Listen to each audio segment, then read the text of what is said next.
వనస్థలిపురం పరిధిలోని ఇంజాపూర్ నుండి తొర్రూరు వెళ్లే మార్గం పక్కన ఉన్న హనుమంతుడి విగ్రహాన్ని గుర్తులేని దుండగులు ధ్వంసం చేయడంతో ఆగ్రహించిన హిందూ సంఘాలు పెద్ద ఎత్తున ధర్నాకు దిగాయి. విగ్రహం ధ్వంసం చేసిన వారిని వెంటనే అరెస్ట్ చేయాలని విహెచ్పి బజరంగ దళ్ సంఘాలు సభ్యులు డిమాండ్ చేశారు. సమాచారం అందుకున్న వనస్థలిపురం పోలీసులు భారీ ఎత్తున సంఘటనా స్థలానికి చేరుకుని విగ్రహాన్ని ధ్వంసం చేసిన నిందితులను త్వరలోనే పట్టుకుని కఠినంగా శిక్షిస్తామని హిందూ సంఘాల సభ్యులను శాంతింపజేశారు.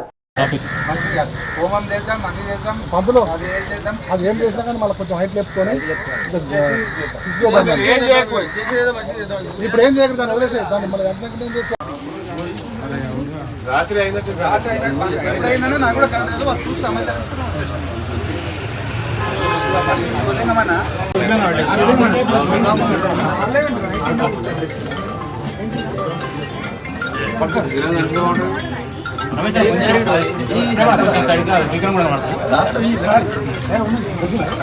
జై శ్రీరామ్, జై శ్రీరామ్, జై శ్రీరామ్, రామ లక్ష్మణ జానకి సందేశం తోచిన వెంటనే ఖబర్దార్ హిందూ వ్యతిరేకులారా, ఖబర్దార్ హిందూ వ్యతిరేకులారా, ఖబర్దార్ హిందూ వ్యతిరేకులారా. Justice We want justice, we want justice, we want justice, we want justice, we want justice, we want justice, we want justice. we want అదే లోపల మసీదు కూడా మనం కొంచెం దేవునికి ఇచ్చండి, ఏం వేసుకుపోయేది చెప్పండి, మనం ఏం తీసుకురాలే కానీ తీసుకోబోదు. దేవునికి ఇచ్చండి, కంప్లైంట్ రాసిస్తున్నాము. ఇప్పుడు దీని మీద కంప్లైంట్ చేస్తున్నాము. వాళ్ళు ఎవరు చేసిన చెప్పాలి, యాక్షన్ తీసుకోవాలి. మేము కాలంలో ఉంటామన్నా, మేము ఇప్పుడు స్పెషల్ గా హిందూ దేవాలయం దొరుకుతాయి సార్. ఒక మతస్థితం లేదని కొట్టుపడేది కానీ కేవలం హిందూ దేవాలయం దొరుకుతాయి.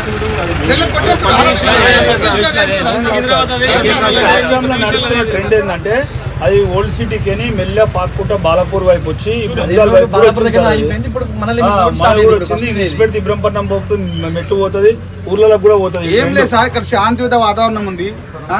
మరి దీన్ని శాంతియుత వాతావరణం చెడగొట్టాలని ఈ విధంగా చేస్తే సార్ ఒకటి ఇప్పుడు ఎదురుగా అయితే ఇప్పుడు ఆల్రెడీ టచ్ అయినా చాలా హైట్ లో ఉంది సార్. అక్కడ తీసేస్తే వేరే విషయాలు దీంట్లో ఈ విషయం మీరు ఎప్పటి వరకు మాకు దీన్ని ఎవరు నేను చెప్పేది కూడా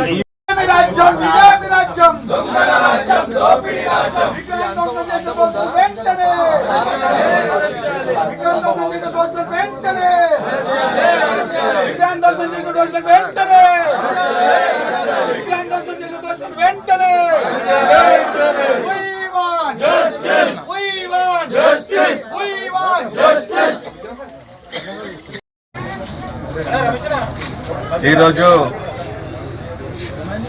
తొర్రూరు డివిజన్లోని తొర్రూరు నుంచి ఇంజాపూర్కి వెళ్ళే దారిలో ఏదైతే హనుమాన్ విగ్రహం ఉందో, ఈ హనుమాన్ విగ్రహం ఉందో ఇక్కడ కొంతమంది దుండగులు ఈరోజు ధ్వంసం చేయడం జరిగింది.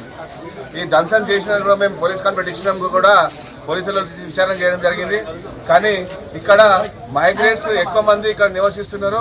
ఇక్కడ ఎదురుగా రాజీవ్ గృహకల్ప ఏదైతే ఉందో ఇక్కడ ఒక 20 నుంచి 30 కుటుంబాలు ఉంటే అక్కడ నమాజ్ చేయడానికి మాత్రము 400 నుంచి 500 మంది వచ్చి నమాజ్ చేస్తూ ఉన్నారు. ఈ సాయంత్రం సమయంలో ఇది వాళ్ళు రోజా వదిలేసిన తర్వాత పెద్ద పెద్ద గుంపులుగా తిరిగి ఈ విధంగా ఎక్కడైతే హనుమాన్ విగ్రహాలు ఇట్లా హిందూ దేవాలయాలు ఏవైతే ఉందో అవిట్లను ధ్వంసం చేయడానికి వాళ్ళు ప్లాన్ చేసుకుంటారని మేము భావిస్తూ ఉన్నాం. ఈ మధ్య బాలాపూర్లో అయింది, చంద్రన్గుట్టలో అయింది, ఈరోజు ఇక్కడ తొర్రూరు డివిజన్లో అయింది. ఈ విధంగా హిందూ దేవాలయాల మీద దాడులు చేసుకుంటా పోతుంటే ఈ కాంగ్రెస్ ప్రభుత్వం మాత్రం పట్టించుకోవడం లేదు. నిమ్మకు నీరెత్తినట్టు కాంగ్రెస్ ప్రభుత్వం ముఖ్యమంత్రి ఈరోజు కాంగ్రెస్ అంటే ముస్లిం అంటే కాంగ్రెస్ అనే విధంగా ఆయన చేస్తూ ఉన్నాడు. ఈ విధంగా ఓవైసీని కూడా తొత్తులాగా వాడుకొని ఈరోజు ఓవైసీ కూడా వాళ్ళు లాభం చేకూర్చే విధంగా హిందువుల మీద దాడి చేసినా కానీ వాళ్ళు పట్టించుకుంటలేదు. ఇదే విధంగా దాడులు చేసుకుంటా పోతే కనుక రేపు పొద్దున తగిన బుద్ధి చెప్తాం. ఇక్కడ ఎటువంటి సంఘటనలు జరిగినా కూడా దాన్ని తీవ్రంగా వ్యతిరేకిస్తూ దాన్ని ఖండిస్తున్నామని చెప్పి భారతీయ జనతా పార్టీ తరఫున డిమాండ్ చేస్తున్నాం.